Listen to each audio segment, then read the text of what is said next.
Este podcast é uma realização O Historiante.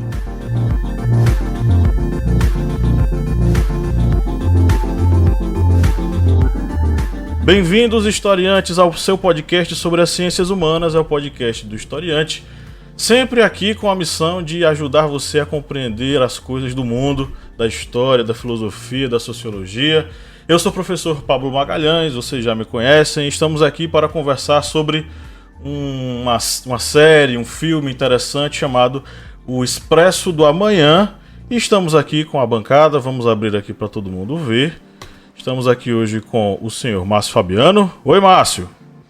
Márcio, tá desligado o microfone. É porque agora são várias telas. Olá, minha gente, tudo bom? Tá gravado? Tá. Senhora Bia Siqueira, e aí, Bia? Olá, gente, e aí, como é que vocês estão? E a senhora Lídia Verônica? Olá, cuidado com a bula. Bom, estamos aqui para a gravação de mais um episódio do nosso podcast e hoje a gente vai falar sobre Expresso do Amanhã, que eu, na minha cabeça, toda vez que falo Expresso, completo com Expresso Cidadão, né, que é o órgão que produz documentos oficiais aqui em Pernambuco. Mas, bem, estamos aqui para a gente conversar, debater sobre essa obra, que é uma obra provocativa, é uma obra que fala para a gente sobre uma situação, que é a situação do hoje, né, do que a gente vive hoje. Acompanhar o filme ou acompanhar a série nos leva a entender um pouco sobre como é que funciona a dinâmica das classes. Concluí hoje a série e Márcio Fabiano já vinha falando dessa série há algum tempo, né, Márcio? Você já tinha falado que a gente assistisse porque era muito massa, porque era incrível. A gente já sabia da existência do filme, né? Que é um filme que foi lançado, se não me engano, em 2013 e que ambos, série e filme, são baseados numa graphic novel que fala sobre esse trem que nunca para, que não pode parar. E que leva dentro de si uma divisão social marcadamente ligada ao nosso cotidiano. Mas cantando a pedra logo de início, o enredo tanto da série quanto do filme contam a história ou a epopeia de um grupo social que é um grupo social excluído das benesses que existem no trem, que é um grupo social que é relegado ao último vagão, enfim, entregue à miséria, entregue à destruição, e que um belo dia eles tomam a consciência de que aquilo deveria mudar e metem a cara para mudar as coisas, né? Então, galera, quais foram as impressões de vocês aí ao assistir Expresso do Amanhã? De novo, na minha cabeça, Expresso Cidadão. E aí, gente, dá pra fazer várias referências, né? Se a gente for falar de desumanização de grupos sociais, a gente pode gastar a noite aqui. São várias referências ao trabalho escravizado, questões étnico-raciais, por exemplo, os indígenas, né? Os povos tradicionais ameríndios, que foram tratados como não gente. Uma coisa terrível, né? Enfim, metáforas. Não sei se você assistiu o filme, né? Porque eu tive uma resistência a assistir a série, né? E Pablo maratonou a série, mas eu só fiquei de canto de olho, assim, assistindo, porque eu tenho um certo apego aos filmes que eu gosto, e eu gostei muito do Expresso da Manhã. E aí eu acho que a série mata, sabe, um pouco dos personagens. Pouco não, né? Mata os personagens originais. E aí eu fico com a dificuldade de querer assimilar a história, enfim. Fico comparando o tempo todo. E a proposta é a mesma, né? Embora a direção seja diferente, em muitos aspectos, né? Que eu encontrei assim na série. A proposta é a mesma, né? E os personagens, eles carregam também as mesmas propostas, né? E tiraram, né? O filme é um homem branco, né? Um homem hétero, branco, padrão, né? E na série eu já gostei que eles tiraram, né? Essa característica do líder e passaram para um homem negro, né? E eu acho que isso também é relevante, né, na questão da representatividade, né, da representação ali daquela classe. Eu achei que foi uma iniciativa legal da série. No entanto, eu achei estranho, né, que tenham tirado a personagem negra, que representava a mãe, né, passaram para uma mulher branca, enfim. Mas eu acho que essa questão, né, desses personagens, eles fazem diferença na questão do conteúdo, né, que eles estão propondo ali. E eu acho importante, né, ser um homem negro, liderar aquela classe ali e representar, no caso, né. Pode falar. Tirar uma dúvida só. Você disse que matou os personagens no sentido de que eles morrem na história ou que a história deles foi alterada e... Não, sem spoiler.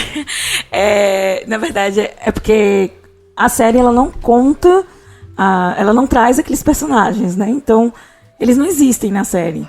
Eles são trocados, né, pela proposta, né, dos personagens do filme, da história, do que seja, né?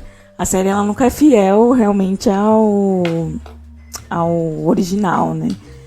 Mas, enfim, a proposta de cada personagem é a mesma que traz no filme, né?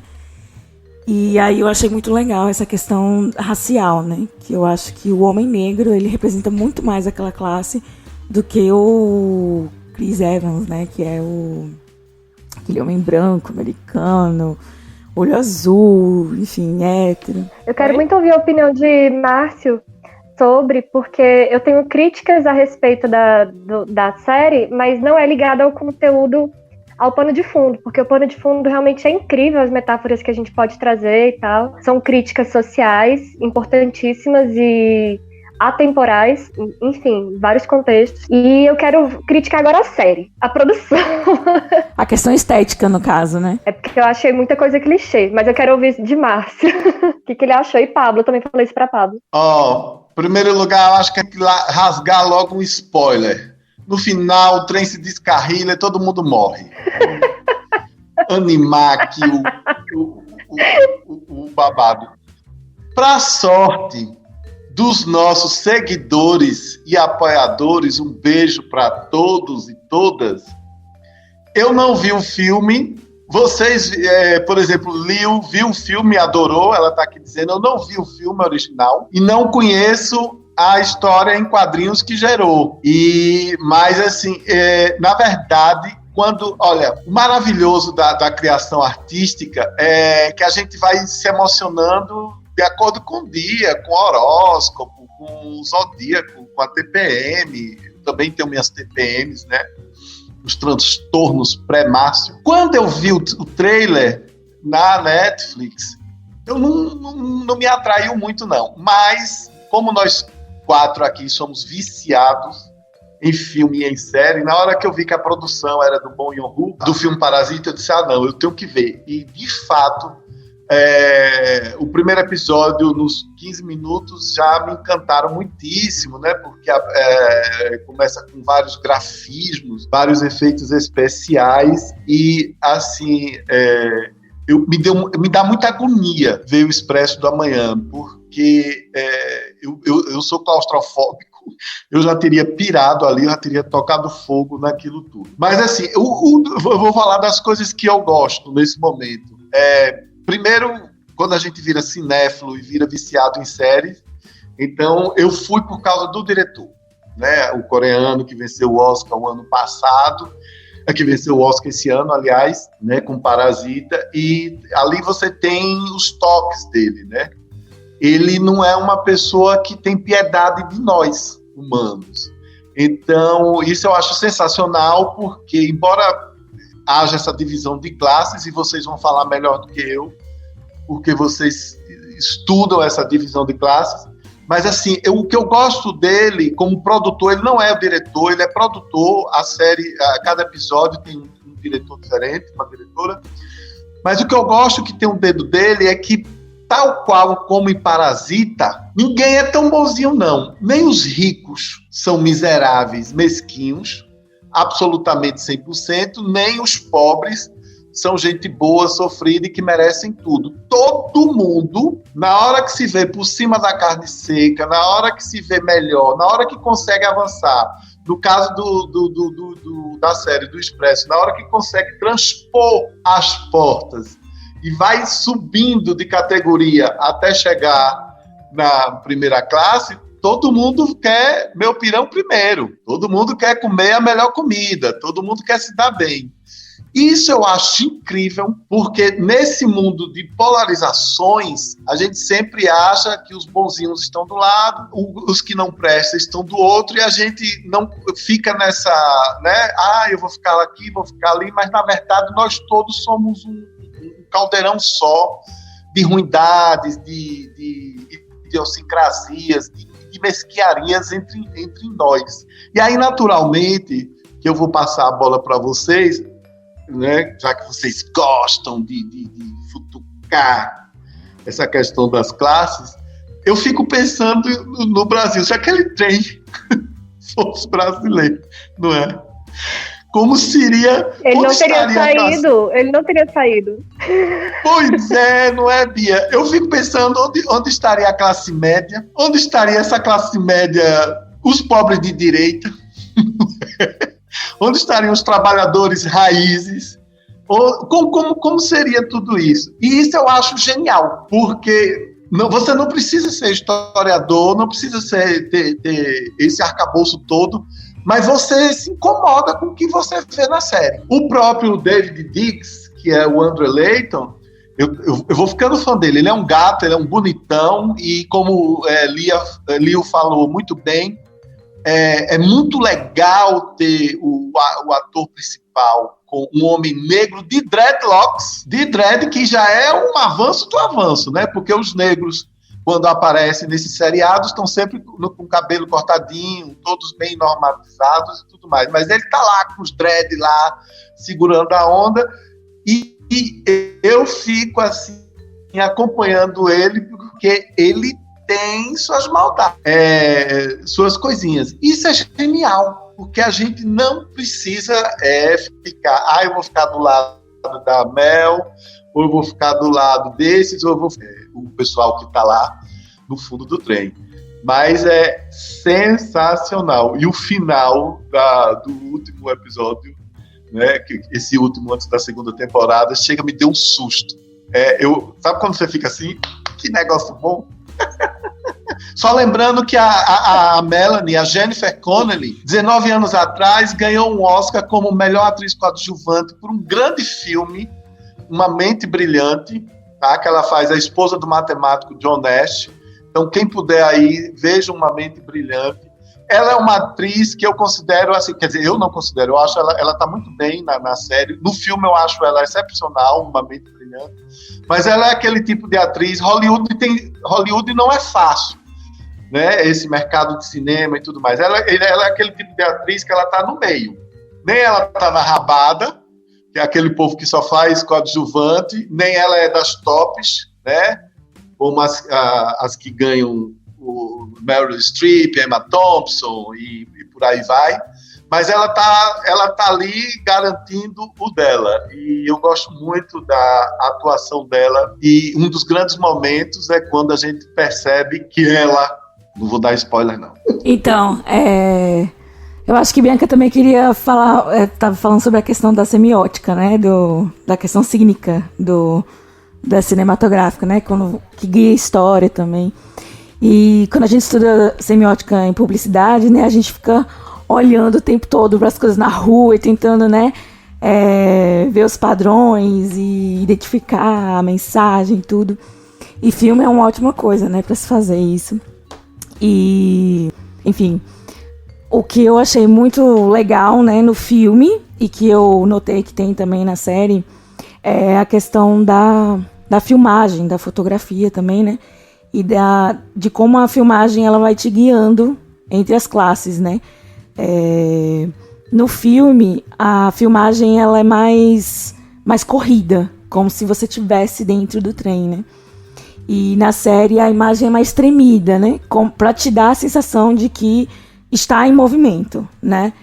E eu acho que até para não ficar tão cansativo, porque é uma série mais longa, né, mais comprida, você vê esse, né, balançado de vez em quando. Mas no filme, eu acho que pra te dar essa sensação de agonia que o Márcio falou aí, né, fica desesperado, é mais contínua, né. Mas o que eu ia falar sobre guiar a ideia, né, do filme das classes, quanto mais baixa a classe, mais profundo, escuro, né, A ideia de que tá muito escuro, né? E quanto mais rica a classe, né, mais luminoso, mais claro, né, mais você consegue ver melhor, né? Então acho que a gente também tira vários significados disso daí, né? Tanto na questão da representação, né, do claro e do escuro, quanto a questão, digamos, filosófica por trás disso, né? Que, enfim, sobre conhecimento, obscuridade, enfim. É isso, Bia? Essa questão das cores, da mudança de clima, você sente a mudança de clima, né? Isso é Parece muito que você quis dizer que era muito clichê? Não, ou a questão dos uniformes serem azuis? Ou, assim, essa coisa de te dar sensações vendida. é uma coisa que eu gosto muito, que eu acho que é o que o Márcio estava trazendo sobre a produção do... Ai, meu Deus, eu não lembro o nome dele. Não sei pronunciar. É Bong Joon-ho. Inclusive, eu comecei a assistir o filme Expresso da Manhã porque eu tinha assistido Okja. E o Okja, ele também, ele traz uma crítica social muito massa. E ele usa bastante essa questão da semiótica, né? Pra conduzir a história, né? Enfim. Pra te dar sensações, né? Então, assim, por exemplo, quando chega mais quando chega no fundo, que eles chamam, né, os fundistas, que é a última classe, é aquela classe que é desumanizada, que é explorada, inclusive. Tudo fica mais escuro e enclausurado. Você assiste e você tem a sensação de que você está trancado. Porque eu acho que é a ideia, né? É te causar essa sensação de clausura. Pra quem tá quarentenado é uma delícia, né? Assistir isso. Porque você já tá se sentindo muito preso. Aí assiste isso. Mas não era disso que eu tava falando. O que eu achei muito clichê é que, vamos supor, acontecia de alguém morrer. Aí eu falava, com certeza vai acontecer isso por causa dessa morte aí. Aí ia lá e acontecia. Aí, por exemplo, muito quando óbvio. Apareceu tem um casal de lésbica, gente, na série. E aí, quando apareceu elas, eu falei, ou uma delas vai trair, ou vai morrer uma das duas. Ou os dois. Porque todas as séries que aparecem um casal de lésbicas, isso acontece. E aí, enfim, muita coisa eu achei meio previsível, mas não diminui o tanto de coisas que temos para abordar. Eu acho que é porque eu sou chata, eu não consigo ver uma coisa e não botar defeito. Eu acho que eu sou chata. Rapaz, eu acho que foi uma série... Eu ia lhe perguntar, você como esse socialista jovem, bacana, de barba, se você fosse um personagem, você ia estar na primeira, na segunda, na terceira classe, ou você ia estar na rabada? Porque Bia e Liu são duas mulheres elegantes. Elas não dizem a tradução literal, que não é fundista, é rabada mesmo. É a rabada do ônibus, é a rabada do metrô. Não é? A galera do fundão. Rapaz, eu com certeza eu estaria no meio dos operários. Mas assim, só pra ressalvar, eu não sou socialista, eu sou social-democrata, é diferente. Socialista é Kleber, que não está aqui presente hoje. Mas o que eu queria dizer é o seguinte, a organização dos vagões é interessante porque ela capta muito bem. Esse Bong Joon-ho, com certeza esse cara ele leu Karl Marx, minha gente. Porque a divisão que acontece ali é uma divisão baseada na divisão de classes que Marx preconiza. Você vai ter lá a primeira e a segunda classes, que são a galera de cima. A primeira classe é uma galera que fica lá de boa, tomando café, jogando e tal. Galera que vive muito bem porque investiu no trem e a galera que detém o capital. A segunda classe é composta por profissionais especializados em alguma coisa. E tem a moça oriental, né, que é... Eu esqueci o nome dela. Que ela diz que ela é cientista e ela tá lá fazendo pesquisas e tal, com peixe e tudo mais. Inclusive ela prepara lá o sushi e o sake pra galera tomar e beber e comer. Ou seja, segunda classe composta de... funcionários, altos funcionários, profissionais liberais, está tudo dentro ali do pensamento marxista. A terceira classe é a classe dos operários. Aí vamos lá, a segunda e a terceira classe não é de capitalistas. A segunda e a terceira classe são as classes médias, pessoas que precisam trabalhar para poder justificar a sua estadia naquele local. E isso é o pensamento marxista. O cara tá aplicando isso na história do vagão lá, do trem, né? Tanto ele, diretor, quanto os caras que desenharam a graphic novel. Porque a gente tem que lembrar que antes disso tudo, antes da série, antes do filme, nós tínhamos a HQ. E a HQ já preconizava essas coisas. E lá, a terceira classe é a classe dos operários. Aí, atrás da classe dos operários, tem a galera do fundão, que o Márcio disse aí, né? A galera da rabeta. A galera da rabeta também tá em Marx. É o Lupen proletariado. O Lupen proletariado está abaixo do proletariado. É a galera que não tem nem especialização para fazer as coisas. É a galera excluída de tudo. É a galera que topa tudo por alguma coisa. Inclusive, topa tudo por... biscoito. Topa tudo por biscoito, por... enfim, comida... Seja lá o que for. E aí você tem uma divisão marxista desse negócio. É tão divisão marxista que eu acho interessante o modo como eles usam o termo revolução. Ao longo da série ele fala, o trem já fez não sei quantas revoluções. Revolução é um conceito historiográfico que diz o seguinte: uma revolução é um caminho de retorno ao início. É um reinício de alguma coisa. Com a Revolução Francesa é que esse termo vai passar para significar outra coisa. Revolução é a transformação de algo, resetando esse algo do zero, começando com outro sistema. Então eles falam lá, esse trem já fez cento e não sei quantas revoluções, 190 e poucas revoluções.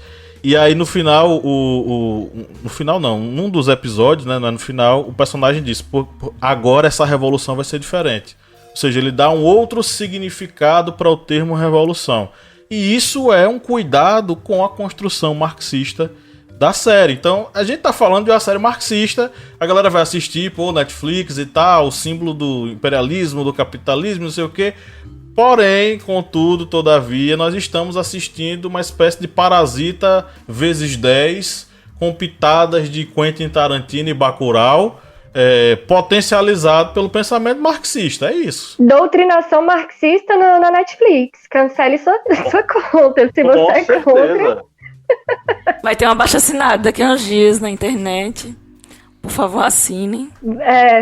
Mas outra questão que Pablo falou sobre os fundistas, que são a classe abaixo do proletariado. Eles são, por exemplo, as pessoas que não estão dentro do mercado de trabalho, que são exploradas, que não têm moradia. Tanto que eles falam isso, né? Não chega comida direito para eles lá na série, na história da série. E, enfim, é tanta metáfora que é como o Pablo disse, tudo que acontece do início ao fim é marxismo. Eu consigo dizer, isso ali é recorte de classe. No início do episódio, Márcio falou, e se isso fosse no Brasil? Onde estariam todos? Então, se fosse no Brasil, ia ter no máximo 3 pessoas na primeira classe. E todos herdeiros. Tipo, teria 10% da população brasileira na primeira classe e todos herdeiros. Estaria todo mundo dividido entre a segunda, a terceira e a quarta. Por quê? Porque Pablo já falou aqui, né? Não, burguês não é quem tem acesso a bens de consumo. É quem é dono do capital. Você ter acesso a uma comida boa, a uma moradia boa, um carro bom, um carro do ano, mesmo que você tenha um apartamento caríssimo e receba 20 mil por mês, você não é capitalista. Você ainda depende da sua mão de obra para sobreviver. Se você parar de trabalhar, mesmo que você seja um juiz, se você largar o seu emprego, você vai morrer de fome. Porque você não é capitalista. Capitalista é aquele que tem o privilégio de nem trabalhar, entendeu? Enfim, aí seria mais ou menos isso. A grande maioria estaria na terceira, que é a classe operária raiz, né? Que é tipo faxineiro, as pessoas que servem comida. E os usos que fazem deles, viu, Bia? Também faz parte disso. Os usos que os caras fazem da galera da terceira classe e do fundão, do Lupen proletariado. Porque eles simplesmente servem. Eles chegam lá, ó, a gente precisa de tal X pessoas para fazer tal serviço. Aí os caras saem lá do fundão, são higienizados e são colocados para trabalhar daquela determinada função. Quando termina, volta todo mundo lá pro inferno. Eles não têm direito nem de ter a estabilidade de fazer parte da terceira classe. eles têm que ser. Eles vêm, mas eles voltam lá pra lama de onde eles vieram. Num dos episódios que eu dei uma olhadinha, eu vi que tinha lá até um policial antifá, viu? O policial antifá lá, que é casal lésbico. Sim, tem uma representação de lésbicas antifascistas ali. Policial também, né? E policial Que antifascista. só tem no Brasil, né? Policial antifá. Uma questão que me chamou a atenção durante a série é que tem um momento que um dos líderes do trem fala assim: se a gente quisesse, a gente jogaria vocês fundistas pra fora. E acabou, porque vocês nem podiam estar aqui. E aí eu parei pra pensar, né, na hora, eu falei, e por que não bota? Se pode, e você não quer essa galera ali, por que você não bota? É porque você precisa deles. Aí eu comecei a refletir, né? Que a pessoa que estuda ciências sociais, ela vai ficando doida. Tudo que as pessoas falam, a gente fica refletindo de onde veio e pra onde vai. E aí eu fiquei pensando, se eles não jogam pra fora é porque eles precisam daquela mão de obra. Por quê? Porque eles precisam da mão de obra, como é que fala? Sobrando. Uma mão de obra a mais. Pra quando alguém do terceiro, quando eles quiserem descartar alguém do terceiro e do segundo, eles vão descartar. Porque existe uma galera lá do fundo que tá a fim de entrar no terceiro e no segundo. É importante ter esse sobressalente pra manutenção do realimenta o sistema vai se realimentando constantemente. E aí você vai ter uma galera disposta a tudo. Tem uma parte, e aí, enfim... É a mola precursora, né? Eles são necessários. Eles são necessários para fazer a manutenção do sistema. E aí, mantendo o sistema, você mantém os privilégios. Aí tem uma parte lá que um dos caras que vai lá pro fundo, ele vai lá pra frente e acaba gostando e quer ficar lá porque ele tem acesso ao prazer, ao consumo. Ele tá muito bem lá, muito feliz. Isso é muito recorrente na sociedade quando alguém que, por alguma questão, por alguma razão, começa a ter acesso a determinados bens de consumo que ele não tinha antes. Ele começa a olhar o sistema e diz, rapaz, que sistema massa, esse sistema é muito bom, basta você se esforçar, basta você ser legal, basta você... Vender a mãe. É isso, vender a mãe, basta você ser meritocrático. Se você for Isso mesmo. Seja meritocrático e sendo meritocrático você vai ter isso tudo. É aquele bom e velho conto de fadas que permeia a nossa vida, de que basta você andar de acordo com o sistema que você vai caminhar, você vai para os vagões da frente. E até nisso é interessante. Tem uma fala de um personagem que diz o seguinte: antes eu trabalhava num prédio, eu era construtor. E aí eu entrei aqui no trem e eu descobri que o trem nada mais é do que aquele mesmo prédio deitado.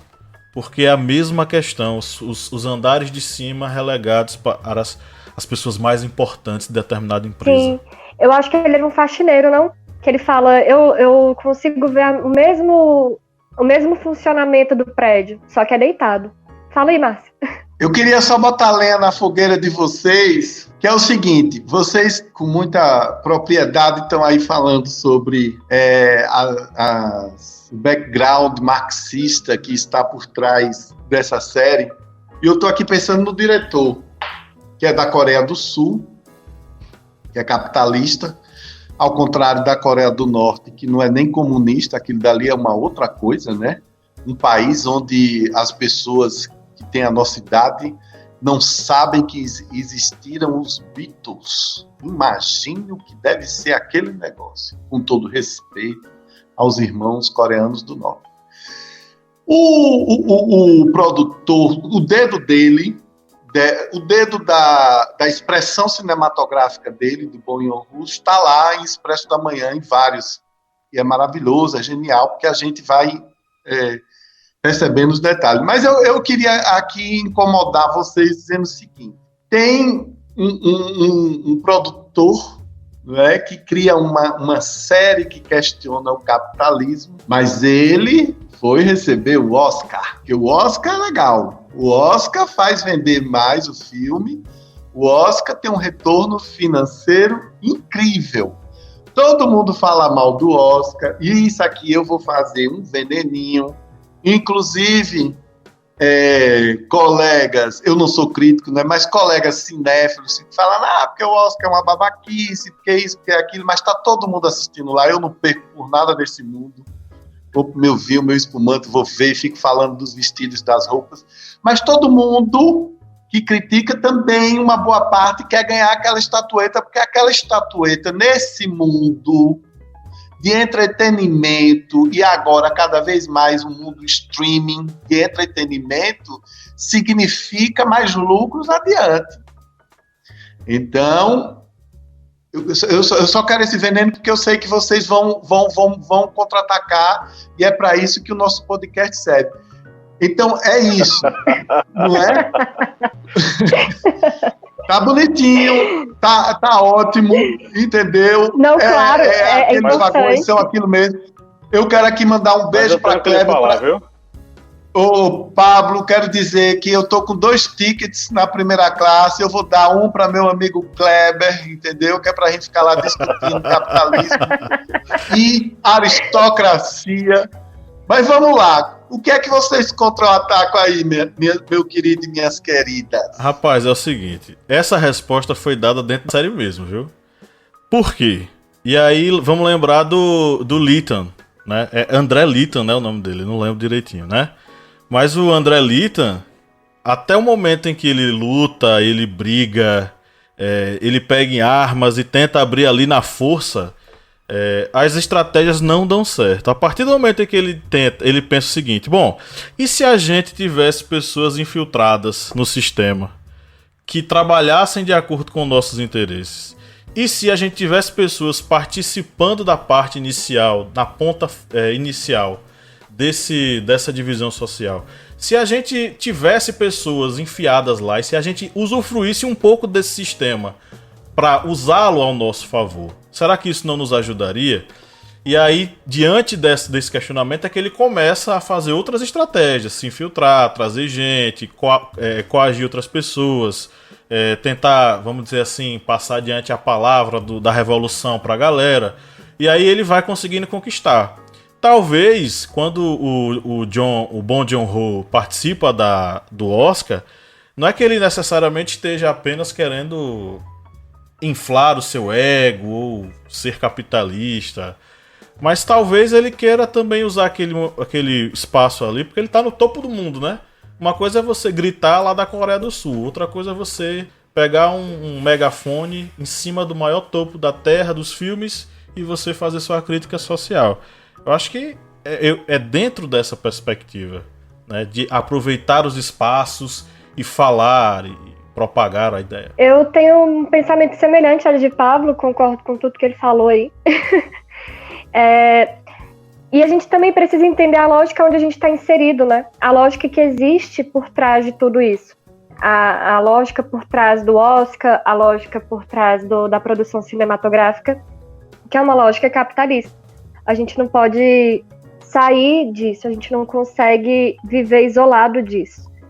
Então, eu tenho até vídeo aqui no canal dizendo, né, se socialista pode ter iPhone. Por quê? Porque ele acredita num ideal e luta por ele, apesar de usufruir dos privilégios que ele tem, né, dentro dessa lógica capitalista. Porque, como eu falei agora há pouco, os capitalistas, na verdade, são poucos. Eu nem sei dizer se o produtor, o diretor, ele seria um capitalista. O que você acha, Pablo? Não sei. Só se ele tiver montado no dinheiro, né? Aí ele realmente é. Só se ele detiver os meios de produção cinematográfica. Aí eu digo que ele é capitalista. É isso, ele não é o dono do Oscar, né? Ele participa de um conjunto de pessoas que estão envolvidas nesse processo de criação. E ele está tentando usar esse espaço onde ele está para propagar o que ele acredita. E não só ele. Ele não é o único socialista ali, né, naquele meio cinematográfico. Inclusive, Bacurau também tem um monte de referências aí que são revolucionárias. E todos os filmes do... É que você falou que Bacurau tem ideias revolucionárias. Eu falei, tem ideias ali que eu acho que a gente deveria trazer, né, para nosso cotidiano. Especialmente no Brasil de hoje em dia, né? E aproveitando as eleições aí, né? Vamos ficar dentro de casa quando o pessoal passar. Brincadeira. Mas o Bong Joon-ho, né? Ele usa bastante, ele usa bem, né? Os espaços dele, no caso. E todos os filmes dele que eu assisti, né, 2, 3, na verdade, ele aborda essas questões sociais e justamente essa guerra de classe, né? Ele aborda, eu acho que em todos os filmes dele. Guerra não, né? Guerra. Enfim, mas já que a gente tá falando dele, né? Orquídea também, gente, ó. Sensacional. Orquídea é maravilhoso. Eu gostei dessa provocação porque, assim, são questões que a gente escuta mesmo. Dentro da sala de aula de sociologia, por exemplo, quando a gente está falando sobre sociologia, sobre estrutura social, sobre estrutura econômica, quando a gente está falando disso tudo, né, são questões que a gente escuta bastante. E aí eu sempre uso um exemplo em sala de aula que é o seguinte: uma coisa é o trabalhador e outra coisa é o dono da empresa. Você acha mesmo que o dono da McDonald's vai estar atendendo e servindo batata frita numa franquia? Para um minutinho e pensa. E se ele não trabalha e é rico, podre de rico, quem está trabalhando por ele? Alguém tem que trabalhar por ele para que ele tenha isso. Então, são duas coisas muito diferentes, né? Você entender o que é o trabalhador e o que é o dono dos meios de produção. Mesmo que o trabalhador do McDonald's tenha um iPhone. Isso não faz dele rico, ele não é dono do McDonald's. Pois então, e aí eu vou envenenar mais, botar essa lenha na fogueira aí para vocês responderem com inteligência. Mas fala que vai envenenar, o negócio tá pesado aqui. Vou envenenar vocês. Nossa, no contexto onde a Naja fez uma revolução, né? A revolução dos bichos aí aconteceu semana passada. É verdade. Tá tendo uma revolução dos bichos aqui no DF. Aliás, aproveitando o momento, uma saudação para a Naja, uma saudação para a Ema. A Ema gemeu no toco do Juremal. O Brasil eu não sei o que é que a Netflix ainda não fez, a grande série da vida dela, que é Brasil, com S mesmo, entendeu? Porque o Brasil é impressionante. Não há roteirista do mundo que consiga alcançar a nossa capacidade diária de inventar uma maluquice. Mas vamos lá. É óbvio, Bia, que como você falou, nós vivemos numa sociedade de consumo. E a gente consome não só, claro, comida, bebida, como a gente consome esses objetos, inclusive os objetos icônicos, como os iPhones e outras cositas mais, roupas de marca e tal. E, naturalmente, a gente consome, e esse é o tema do nosso podcast, e hoje a gente consome cultura, a gente consome entretenimento, o que é apresentado a nós, o que é ofertado a nós, né, de diversas plataformas, o que é que nos faz sair de casa para ir aos cinemas, como a gente costumava ir antes da pandemia, se Deus quiser, em breve estaremos de volta, e como isso tudo é processado. Eu sou um curioso desses comportamentos por dois motivos. Por primeiro, cada profissão, eu sou publicitário, eu vivo disso, de estudar públicos e targets e estudar reações. E segundo, porque, apesar de tudo, eu ainda continuo apaixonado pelo ser humano, embora cada vez mais os animais e as flores me interessem.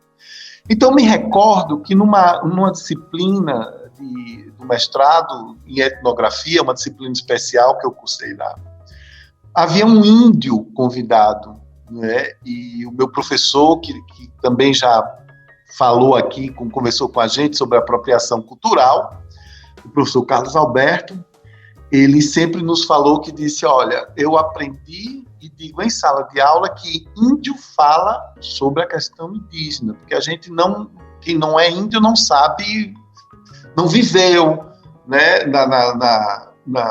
nas situações dele, não tem as questões dele. Aí, tudo bem, o índio era um rapaz muito fofo, não me lembro qual era a tribo dele, e era um jovem mesmo, eu acho que ele devia ter 20 anos, e ele entrou na sala e tal, e ficou aquela coisa, e naturalmente ele foi vestido de branco civil, né? Ele foi de calça, de bermuda, de camiseta, óculos e tal, falou, um menino muito, muito simpático, muito fofinho, e etc, etc.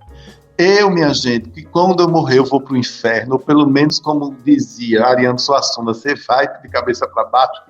Eu não consegui, Bia, deixar de olhar, estou olhando o menino de cabeça para baixo, quando eu olho ele estava calçado com uma sandália, tá, da marca Coca-Cola, essa marca bem burguesa, que eu acho brega, entendeu? Nada contra e tudo mais, mas eu acho brega. Essa marca Coca-Cola tem umas sandalinhas tipo Havaiana que tem Coca-Cola do lado. Eu acho que Coca-Cola, o refrigerante, eu admito. Inclusive, se eles quiserem patrocinar a gente, né, Pablo? Eu admito. Aí, quando ele saiu naturalmente, aí a gente começou o debate, foi riquíssimo, não é? Eu aprendi realmente a entender sobre o lugar de fala ali naquela aula, mas eu não pude deixar de dizer, sim, mas e o que é que vocês acharam da sandália Coca-Cola dele? Ele tem ou não tem direito?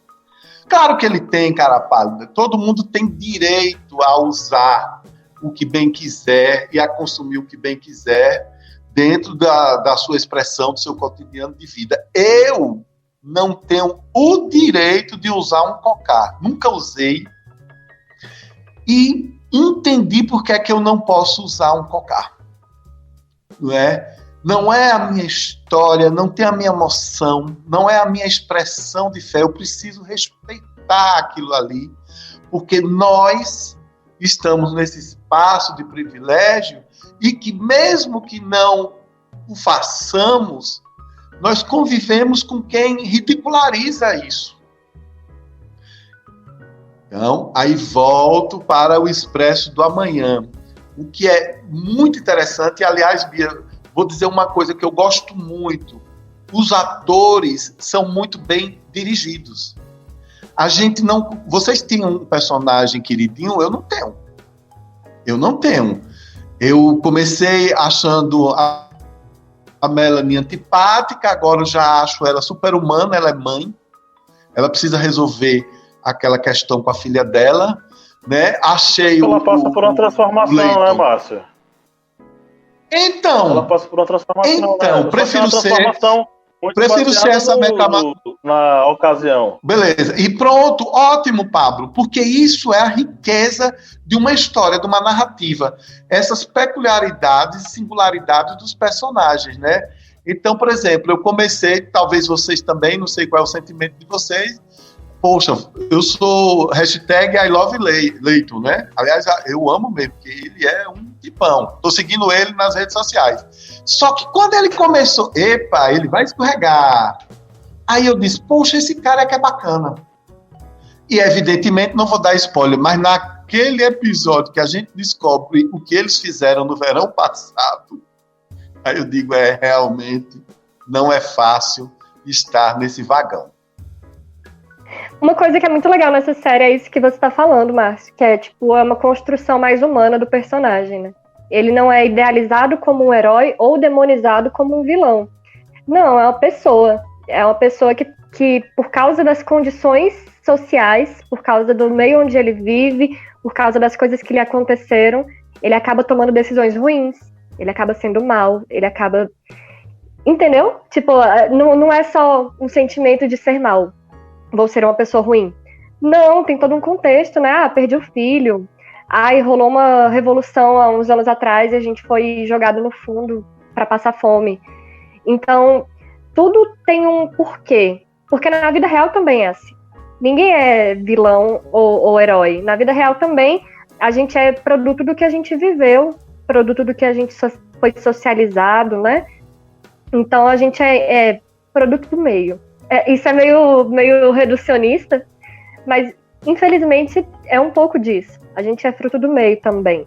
Também, viu, gente? Não quer dizer que a gente não seja dotado de consciência.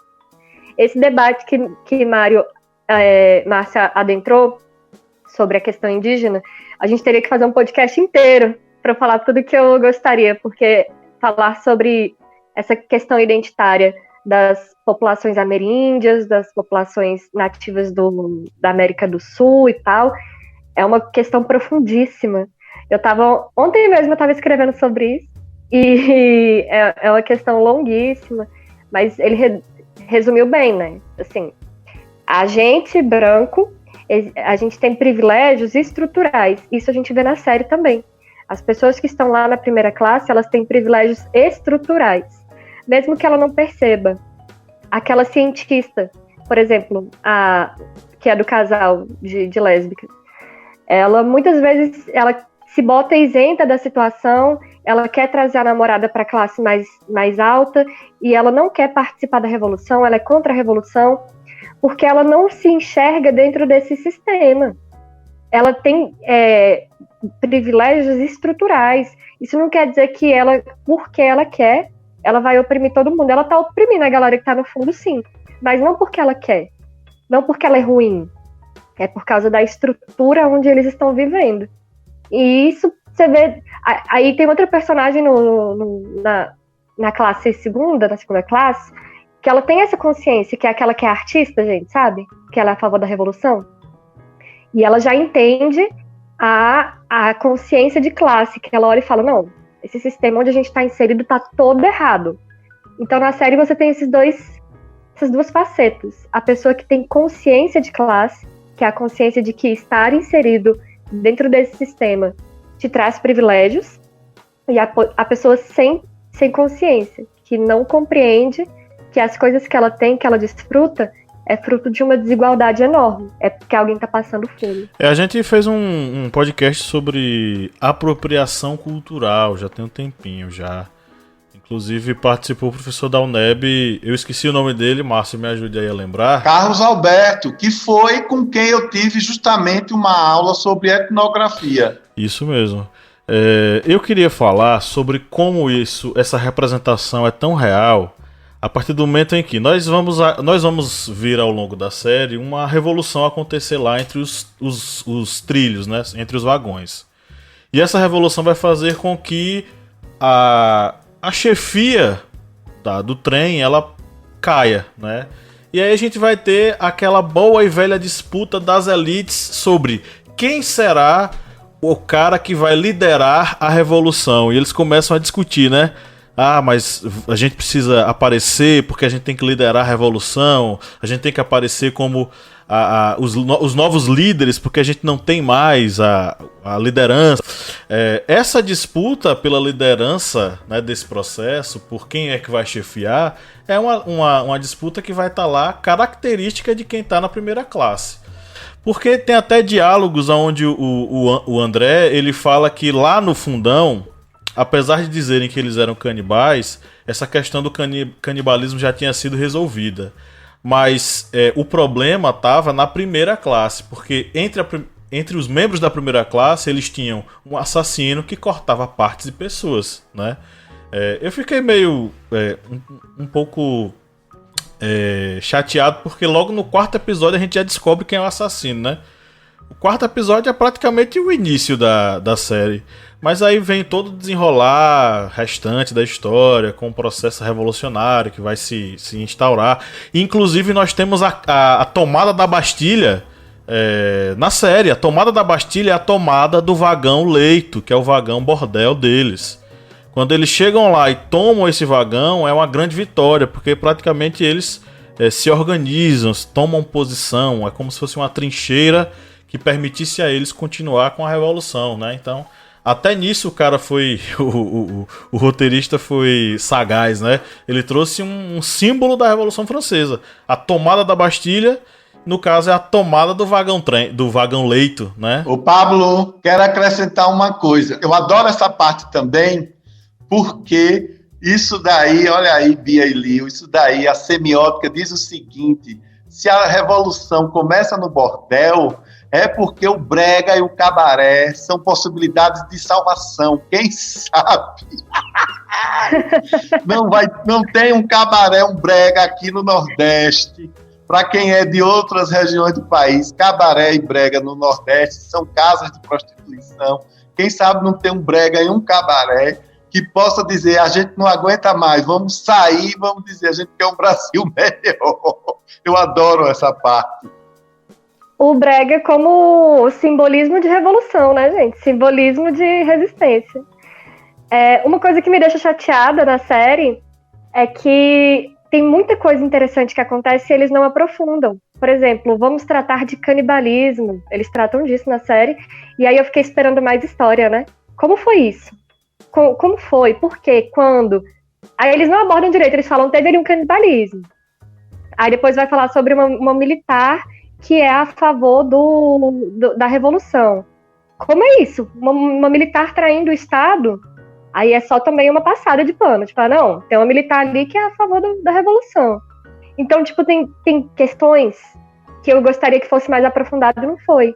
Por exemplo, até agora, que eu ainda não terminei, tem os freezers, né? Com as gavetas de pessoas guardadas lá dentro. Pessoas, tipo, em coma, pra quem tá ouvindo. As pessoas estão, tipo, em coma e elas ficam guardadas nessas gavetas freezer, refrigerador.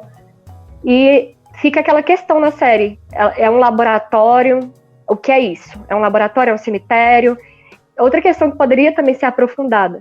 Pode ser os dois, pode não ser nada, mas vamos falar sobre isso, que é uma questão muito grande, né? Tá na primeira temporada ainda, né? Eu acho que ainda tem muita coisa pela frente, né? Pode ter, né? Que cada personagem pode trazer ainda uma história, né? Por trás e tal. Foi a ideia de ter uma gaveta. Porque é a possibilidade do personagem morrer e voltar. E eu odeio isso em série. Porque o personagem morreu e você vê que tem chance dele voltar, você nem se emociona. Você, vamos esperar, daqui a pouco ele aparece.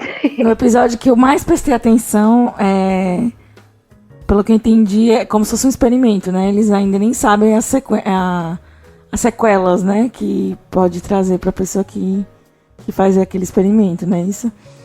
É como se eles fossem uma cobaia, né? É uma cobaia do sistema pra ver se aquilo ali não é uma punição que tem um fim, né? Uma punição que, vamos ver, né? É um ratinho do laboratório, né? Foi o que eu desse episódio que eu vi. Eu tô com tanta vontade de rasgar spoiler, mas vai lá.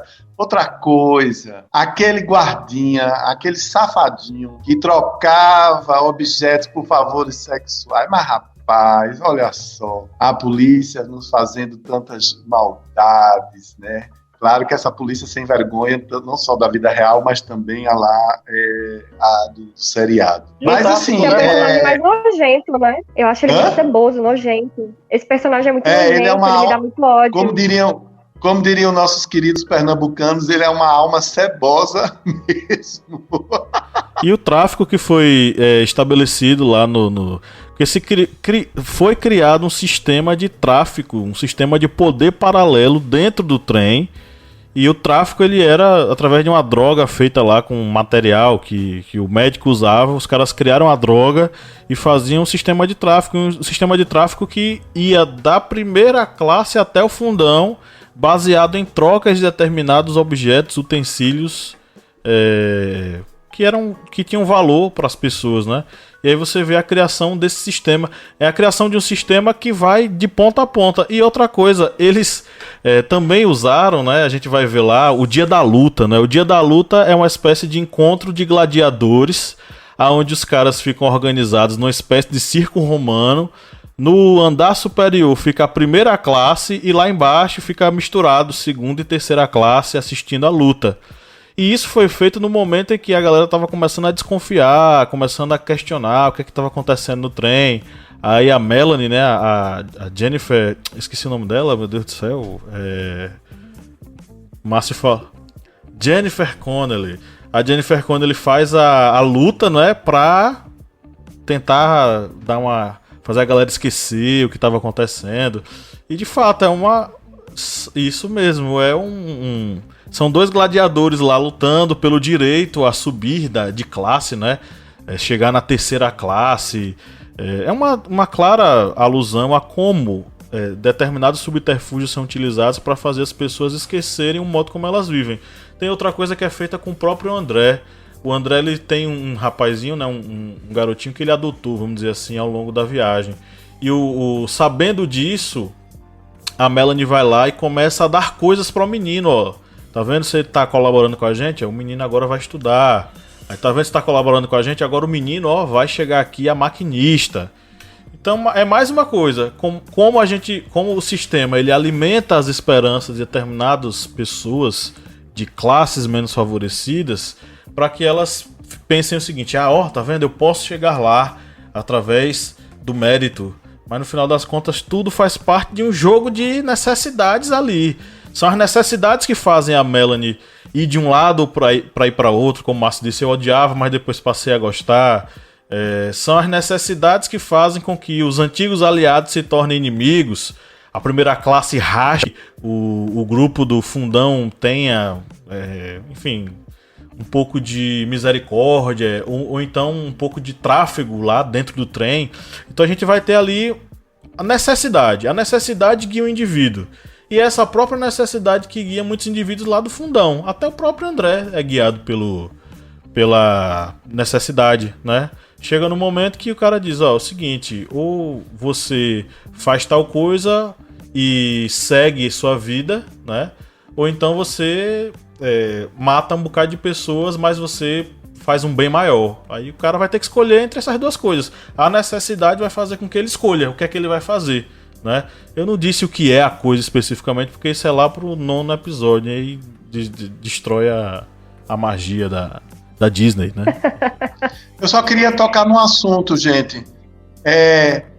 Eu sei que já está chegando pertinho do final, que é importante a gente notar a questão da convergência cultural que está acontecendo nesse mundo do entretenimento, né? Uma história em quadrinhos, a série é baseada numa história em quadrinhos, que primeiro essa HQ rolou um filme, e do filme rola o seriado.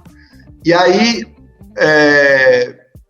Lídia, por exemplo, ficou chateada porque ela prefere o filme do que a série. Eu acho isso sensacional, porque a gente já discutiu isso em alguns momentos, não num podcast específico, mas em vários momentos de nossas conversas, né? Eu acho que os produtos culturais são feitos para emocionar. Lídia, que é estudiosa de Freud, detestou a série. Lídia morou lá na Áustria e tudo, mas eu adorei, acho aquele negócio assustador, sensacional, e etc. Mas essa questão da convergência cultural, talvez a gente vá, em algum momento, começar a fazer uns podcasts sobre isso, porque isso é muito relevante, né? Os produtos todos, você faz um quadrinho que vai virar um filme, que depois vira outra coisa, que depois volta e vira uma outra, né? A gente você cria um poema e você já quer musicar o poema, você já quer fazer um vídeo desse poema. O poema não é mais o que está lá impresso no papel, encadernado no livro. E isso eu acho muito interessante, porque isso abre muitas possibilidades para quem usufrui da obra artística e também para quem cria, né? Até possibilidades para quem cria, inclusive, de ter um retorno econômico mais significativo e etc. Isso é vital, isso é muito natural. E eu tenho alguns amigos mais jovens que são fascinados por séries de TV. De vez em quando a gente se encontrava na casa de um e de outro, e os meninos e as meninas ficam discutindo personagem, e eles ficam com raiva dos roteiristas, eles mandam os e-mails, eu fico lá tomando minha cerveja, lixando minha unha, e eu disse, deixa esse negócio acontecer, que isso é incrível, isso é maravilhoso, e isso faz da gente faz da nossa vida muito mais legal. Lembrando sempre que a arte está nos salvando nessa quarentena, né, minha gente? Na verdade, Márcio, é que eu tenho uma resistência, assim, né? Por exemplo, se eu li aquela história num livro, eu vou ter uma resistência para ver o filme ou ver a série. É como se eu fosse a consumidora daquele nicho, né? E aí eu acho que os outros vão estragar a história, vão matar alguém. Uma vez eu li uma série de livros e aí saiu em seguida a série da TV, né? E aí eles mataram vários personagens, eu fiquei super traumatizada, porque eu tinha que ficar procurando nos episódios quem representava aquelas pessoas que foram tiradas da história, né? E eu acho que o que aconteceu a mesma coisa na série. No entanto, a proposta, ela permaneceu, né? Eu acho que é sempre isso, né?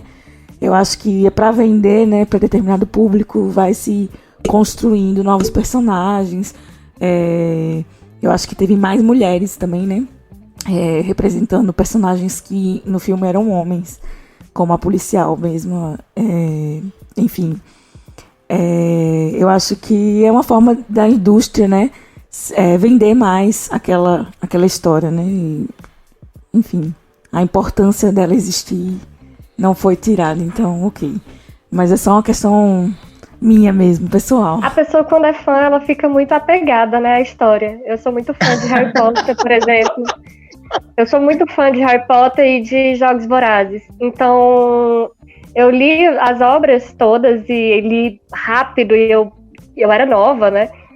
E aí, quando eu vou assistir o filme, eu fico, cagaram minha obra. Meu filme, meu livro. E nem é uma adaptação, por isso que não é adaptação, né? O livro realmente vai ser diferente do filme ou da série. Mas a gente que é fã, a gente fica, não acredito que fizeram isso com a minha história. E o personagem, o ator também, às vezes, né? Nossa, não, ele não parece com fulano. Quem sabe quem parece com fulano? Né? Exatamente. Teve um debate recente no Twitter que era a galera debatendo a questão de que a nova Ariel, princesa da Disney, a Pequena Sereia, vai ser uma mulher negra. E todo mundo puto. Nossa, a Ariel não é negra, ela deveria ser branca. E eu falei, putz, sereia nem existe. Sereia nem existe. Então, qual a importância da etnia dela? O que isso muda na discussão, né? A discussão é irrelevante. Só quero dizer a você, Bia, que as sereias existem. Você que tem um coração extremamente marxista. Eu acredito em sereias, gnomos, duendes, e eu acredito mesmo. E eu acredito nos avatares. Aqui na minha varanda, eu chamo por eles, peço chuva, peço paz, e eu tô falando sério. Só falta você dizer que você acredita na meritocracia. Na meritocracia. Sim, eu acredito na meritocracia da evolução espiritual, com certeza. Eu já fui um gnome. Aí, e agora tô humano, mas eu vou... Transcendeu. Olha... Vocês me fizeram agora, meninas, me lembrar, fiquei emocionadíssimo de um livro da minha juventude, de quem tem a minha idade, vocês estão um pouquinho atrás, coisas poucas, que se chama Insustentável Leveza do Ser, do Milan Kundera, que foi um livro que no começo dos anos 90 fez muito sucesso, um best-seller mundial, e virou filme com o Daniel Day-Lewis. Nunca mais ouvi nada do Daniel Day-Lewis, que é um ator incrível, né? Bonitão também. E eu fui ver, a gente foi ver uma turma que a Insustentável Leveza do Ser era aquele filme, era aquele livro da nossa geração, um filme que falava sobre existencialismo, questionava a vida, tinha toda uma linguagem fluida, era uma coisa linda. Claro que eu tive que ler 2 vezes para entender, mas na segunda já estava louco.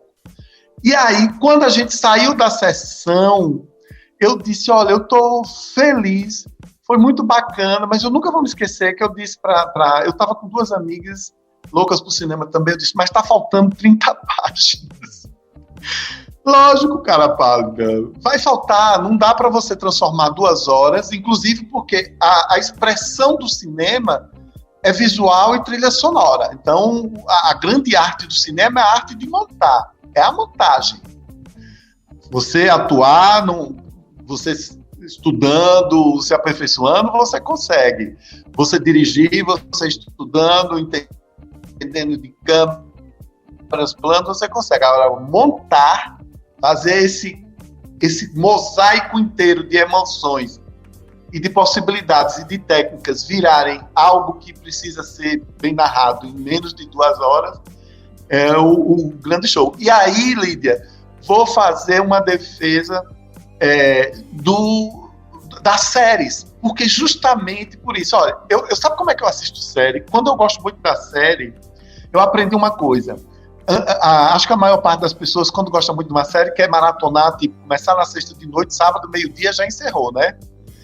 Eu agora estou fazendo o seguinte, quando eu gosto muito da série, eu estou assistindo só um episódio por dia, que é para no outro dia tem. Eu estou voltando às emoções dos folhetins de antigamente, uma vez por semana, uma vez, entendeu? Porque eu gosto tanto que eu quero ter o gostinho, o prazer de assistir mais prolongado.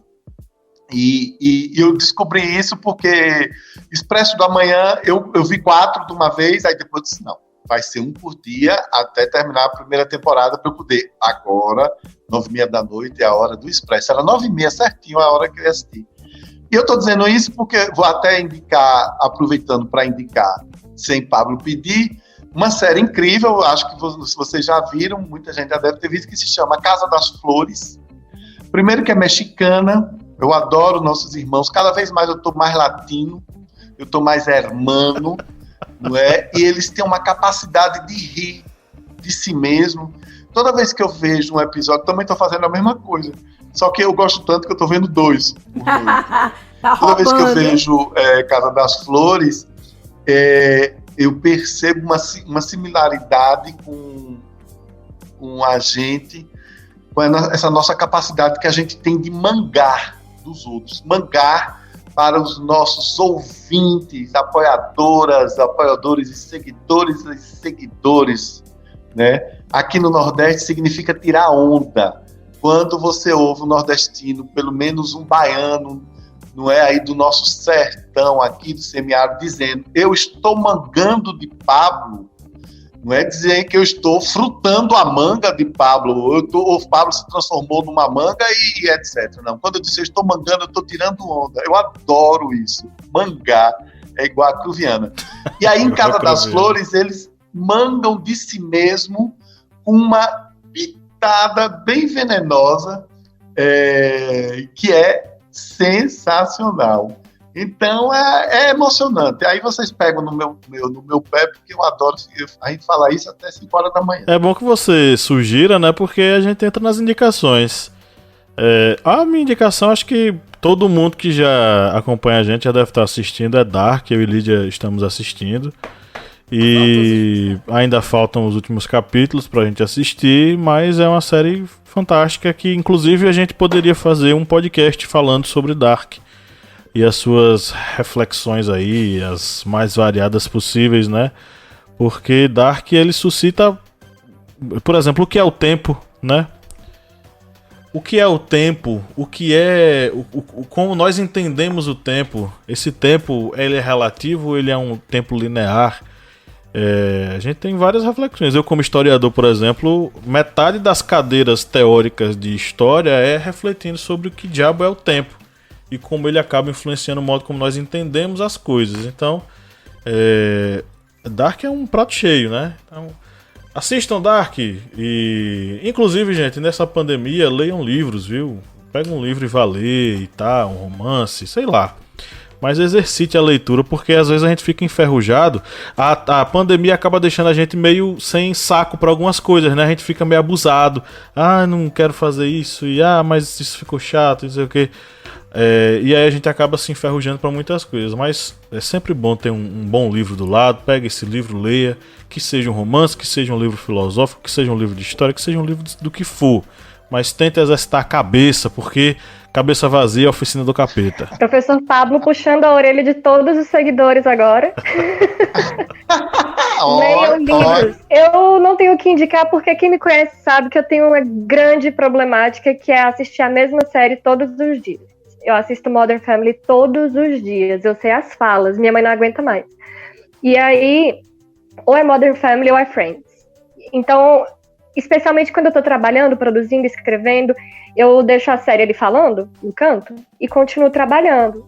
A coisa que eu vi de diferente foi Expresso da Manhã, que a gente já falou aqui, mas como o Pablo puxou a orelha de todo mundo, eu vou indicar uma leitura que não é acadêmica, dessa vez, que é Melancia, da Marian Cates. Ela é uma escritora irlandesa. Ela é uma escritora irlandesa e ela escreve como se fosse uma história, como se fosse um diário. Ela conversa com o leitor de uma maneira muito engraçada e muito divertida. A história é sobre uma mulher que é abandonada pelo marido no dia que a filha nasce. Uma mulher de 35 anos. Então você pensa, putz, que triste. E ela vira alcoólatra por um tempinho, uns meses. Você pensa, nossa, que história triste. Mas não, é engraçadíssimo. Eu ri muito com esse livro. Todos os livros dela. Eu indico todos os livros dela. Porque ela conta as histórias de uma maneira muito engraçada. Então, são livros que você lê, nem vê o tempo passasse. Maravilhoso. Como se fosse uma comédia romântica. Só que você lê.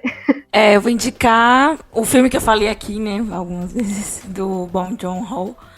É o Okja, que também é uma crítica ao capitalismo, mas sobre outra perspectiva, né, do capitalismo, em relação a como eu posso explicar, como as indústrias, né, de alimentícias, elas conseguem esmagar, né, a sociedade, o ecossistema, enfim. E o que eu fiquei fascinada foi quando eu virei fã do cara, né? Nem sabia quem ele era. Acho que em 2017. E aí eu resolvi assistir os outros filmes dele. Inclusive tem o Hospedeiro também, que é produção coreana. Enfim, o Okja, ele vai tratar desse assunto, dessa questão, nessa crítica ao capitalismo. Fala a história de uma menininha que vai tentar quebrar um sistema, né? E sozinha ela não consegue, né? E, enfim, é muito legal a galera que entra, né? Os ativistas pró-ambientalistas, né? Acho que ativistas dos animais, né? Eles entram aí pra ajudar ela. É muito bonitinho, a história é bonitinha. Só que ele tem esse quesinho pesado, né? Ele tem digamos que não vou nem dizer que é humor, mas ele traz esse tom pesado pra história fofinha, né? Enfim, parece tudo bonitinho, mas tem aquele pesar por trás, né? E a filmagem, né? A forma como é filmado o filme é muito legal. As cenas de ação, elas são muito, muito divertidas. Eu nunca vi em outros filmes. A forma como ele filma, a perspectiva da briga, enfim. Muito legal. E assistam o Okja. Tem na Netflix. Muito bom. Ok, chegamos ao final de mais uma gravação. Recado para a posteridade. Vocês querem dar uma nota para Expresso da Manhã? Eu quero, Pablo. Minha nota é 9,5 e eu queria só registrar duas coisas. A Laurence Soares, né, que você botou aí a frase dela, um beijo para ela, que ela disse: podem dar spoiler. Comecei a assistir agora. Valeu, Laurence, fala bem da gente aí. E eu queria dedicar esse programa, tá? Eu, professor Márcio, eu quero dedicar ao guarda lá municipal de Santos, que multou o desembargador, seu coisinha sem noção. Querido guarda, não sei seu nome, esqueci de anotar, mas aquilo foi, eu me arrepiei, aquilo foi tão simbólico para nós que estamos aqui, ó, na terceira classe, na rabata, entendeu? Que eu detesto chavões, mas eu fiquei com vergonha alheia de seu coisinha, espero não encontrá-lo, não gravei nem a foto dele, a cara dele, nunca na vida, que pena, e eu imagino como é voltar para casa, né, depois de ter saído de rede nacional, ter virado um meme, como uma pessoa que perdeu a grande oportunidade na vida de instruir, de educar uma nação. Os 2 soldados, eles receberam medalhas, foram homenageados. E aqui a minha insatisfação com a OAB local, que defendeu seu coisinha sem noção. Mas a OAB nacional está na luta aí, né, pela democracia. Então o programa é dedicado a vocês. Inclusive foi o presidente da OAB local, né? Foi o presidente, presidente que chama? É presidente que chama? Não, de lá. Isso. Onde é o local? Tá. Onde é? Espírito Santo? Enfim, a OAB de lá. Ele deve ter muito processo na vara dele. O meu recado para a posteridade é: leia Marx, vamos criar consciência de classe para você não ser otário. Fim. Pra não ouvir conversa do WhatsApp e sair replicando aí. Não pegar a notícia do WhatsApp e dizer: oh, meu Deus, Marx tem um vírus vindo da China que é para disseminar o comunismo. E a nota? Minha nota é fluida, entre 7 e 9. Tem hora que é 7, tem hora que é 9. Eu não assisti A série por inteira. Eu posso pontuar um filme? Pode. Eu dou 9 pro filme. Só porque Chris Evans é branco. E hétero. E você, Fábio?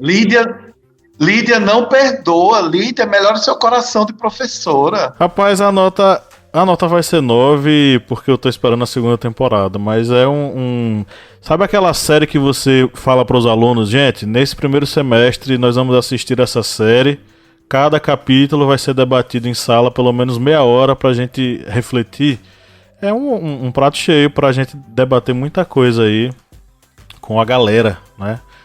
Enfim, jovens, chegamos ao final de mais uma gravação de podcast, 1h20. Olha só, o tempo passou voando.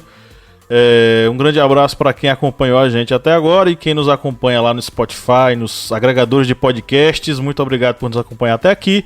Um grande abraço e no 3 vamos dar um tchauzinho, galera. 1, 2, 3. Tchau! Tchau! Tchau!